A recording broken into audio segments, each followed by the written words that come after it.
आजु हमरो लिपना पोताना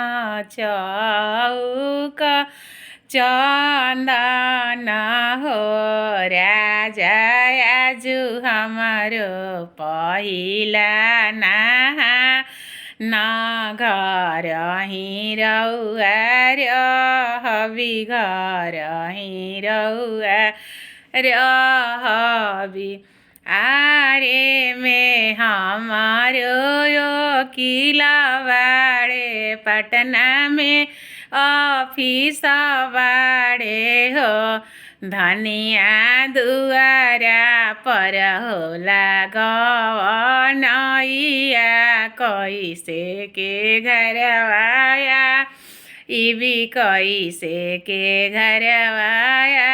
इबी आरे में बंद पड़े ओ किलावा तो पटना में ऑफिस बंद हो राजा दुआरा प बन गवनैया अधही रतिया आइबी अधही रतिया आइबी हो।